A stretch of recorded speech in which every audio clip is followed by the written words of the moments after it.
कि दलालहरू तस्करहरू प्रहरी चौकीमा किन बस्छ, बीओपीमा किन बस्छ, उसको के काम हो? या त उसलाई गृह मन्त्रालय लाइसेन्स यदि जारी गरेछ मलाई थाहा छैन मैले भने भन्थे।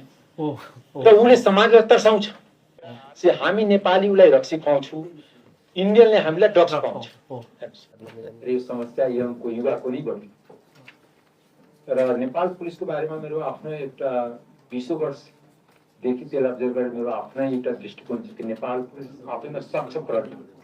यदि पोलिटिकल इन्टरभेन्सन भएन भने नेपाल पुलिसको प्रोफेसनलिज्ममा क्वेसन गर्ने ठाउँ छैन यदि उसलाई काम गर्न दिने वातावरण भएर, जो मैले बुझेको छु। किनकि धेरै अपराधहरू छ। म विषयवस्तुमा प्रवेश गर्न चाहन्छु किनकि यसबाट सबभन्दा पीडित यदि कोही सांसद हुँदैछ भने म नै छु, किनकि मेरो बोर्डरको कन्स्टिट्युन्सी छ। यसलाई यदि अन्यथा लिएन भने मैले कुनै रिजनल पोलिटिक्सलाई प्रभावित गर्न खोजेको होइन। तर हामी तर म्युचुअल कोअपरेसनमा नेपाल साइडमा बोर्डरको 100 मिटर 50 मिटर 200 मिटरमा रक्सी पसल खोलिदिएको छु। किनकि बिहारमा ड्राई स्टेट छ, उनीहरू आएर रक्सी खानलाई नेपाल आउँछ, गिर्दै लटपट्दै जान्छ, त्यही भुइँमा सुत्या आउँछ, कोही यता आउँछ। किनकि लिएर जान पाउँदैन, खाने भएपछि पुलिसले पेटबाट त निकाल्दैन।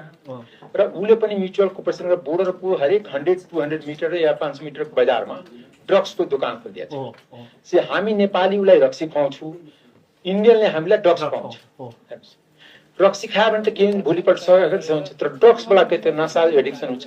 यसको शिकार खास गरी तराईको जम्मै आधारभूत विद्यालयमा जसलाई मावि भन्छ, हाम्रो बेलामा मावि भन्थे, माध्यमिक विद्यालय छ। 8 देखि 10 क्लासको कक्षा विद्यार्थीहरू पढिरहेछ मेरो क्षेत्रमा, र जहाँ खास गरी साना साना बजार छन्।